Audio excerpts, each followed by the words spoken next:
Sveiki gyvi. Šiandien tiesiog pasistengsiu labai trumpai. Daugumas įsivaizduojam, kad esam teisūs, kad veikiam teisingai ir ar tą kada nors patikrinam. Man tikrai būna karts nuo karto, į taip mastai ir tokių žinių gauni ir tikrai susimastai. Ar taip, ar vienaip, ar kitaip, aišku, dedi ir tą, ir aną, išsivysto. Išsivysto logiškai, vėlgi prieini vienokių ar kitokių išvadų. Pagal tai, sprendi, ar tai atitinka, galų galia tikrini, ar tai atitinka, tikrovę, tavo ryšį su kažkuo, ar neatitinka. Tai va, būna labai daug yra, kaip ir kadaise, labai daug yra įrašų, kur yra dalis tiesos. Kaip pagal tą rusišką posakį, kai būdavo, ten, sakykime, pasaka rodo kokią nors per teliką ir po to gale pasako, išvertus pasaka melas, bet joje užuomina geram vaikiui pamoka. Taip gaunasi. Tai va, ir čia lygiai tas pat. Yra įrašai. Ir tikrai klausai, kad, sakykime, sutampa. Tas sutapo, tas sutapo, tas sutapo, tas jo. Ir ta visa seka kaip ir jo, bet gale suvoki, kad ir dažniausiai tas būna pačiam gale. Kodėl pačiam gale? Todėl, kad per visą tą dėstymą eina taip liaudiškai vadinama UCP technologija. Kas tas yra UCP? Tai yra rusiškas žodis, reiškia užmigdyk. Tai va, UCP technologija veikia. Čia panašiai kaip kadaise profesorius per televizorių taip šnekėdavo, kad ten prie jo užmigdavai. Ir po 2 tokių sykių aš sakiau, daugiau tokios nesąmonės neklausysiu, nes aš, reik mąstyti, o ne miegoti. Tai va, ir vykdoma UCP technologija, kada yra dėstomi faktai, aišku, daug ko nežinai, jeigu kas mažiau žino, užmigdoma. Ir tik gale gali suvokti, kas kur kame, bet jeigu vyksta UCP technologija, galo nebepagauna žmonės. Kas gaunasi? Gaunasi, kai jie yra pajungti prie kažkokios prie melžyklos ir prie valdymo. Žmogų jau gali kažkiek tai valdyti, kuo daugiau žiūrės tokių įrašų ir kuo daugiau pasijungs, reiškia, jis valdomas yra vis daugiau. Aišku, iš kokių lygių valdoma, čia yra skirtingas dalykas. Tai va, visą laiką reikia tikrinti faktus. Taip, gale kažkas nesiriša. Kodėl nesiriša?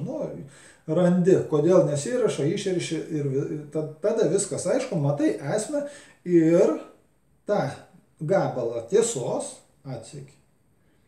Čia, darbas yra, nes šiais laikais anksčiau būdavo melą po biškį duodavo, po trupinį. Dabar melo yra visa jūra, trupinys tiesos. Bet kad suvokti, kaip kas kame egzistuoja, jau turi kramtyti, kaip sakant, turi lukštenti ir atrasti tą riešutėlį tiesos, kuris yra tikrai ta sėkla, kuri tau reikalinga. Taigi, ir save lygiai taip pat reikia tikrinti. Kaip sakiau, klausai kažką, ar tą, ar aną, galų gale susinervinot. Tebūnie, būna iš lempos, čiunkšt kažkas tas, anas, suerzina, sunervina. Gerai, iš karto, tokiuose staigiuose pokyčiuose, net savo, stabdykit save, pagaukit ant minties ir pažiūrėkit, ar tas žmogus, kažkas, gal televizorius, gal tas, gal anas, ar tiesą sako, kad susinervinot, ar melą.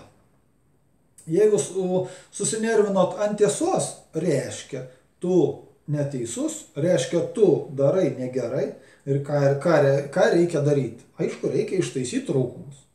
Išsitaisėjai, viskas tau bus tvarka. Jeigu pykstat ant melo, tai žinokit, ir pas mane yra alergija blogiui.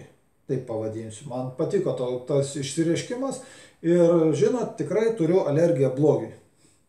Tai va, jeigu jūs pykstat ant blogio, kad vyksta netiesa, neteisingai, aišku, dar tą irgi reikia pasitikrinti, tada valio, jūs, sveikas žmogus, šviesus žmogus, einat už tai kaip turite eiti.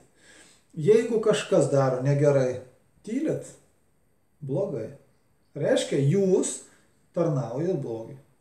Jeigu kažkas, jeigu ėjai, padėjai, kaip sakant, reikia, padėjai, taip, anaip, viskas valio. Tai va, ką ir norėjau pasakyti, tikrinkit žinias. Dabar jų 9 galybės. Jau algoritmai, tie kompiuteriniai, tobulėja labai sparčiai.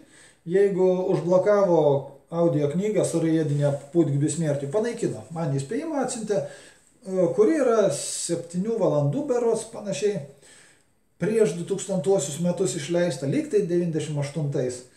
Ir tenais buvo užsiminta apie skiepus ir dėl to YouTube'as ją pašalino. 7 valandų audio knyga. Nežinau, aš nelabai įsivaizduoju, ar kas nors klausė tą knygą. Gal, žinoma, kažkas klausė ir pranešė ten, sakykime, YouTube'ui ar ką. Bet abejoju. Manau, kad čia yra algoritminis darbas ir algoritmai suveikia taip, kad suveikia. Taip, kad žiūrėkit, galvokit ir ieškokit tiesos. Nu ką, tam sykiu tiek. Vai, kaip trumpai, beveik 7 minutės šakės. Gerai, iki patiktukai, būtų malonus ir komentaras. Dėkui.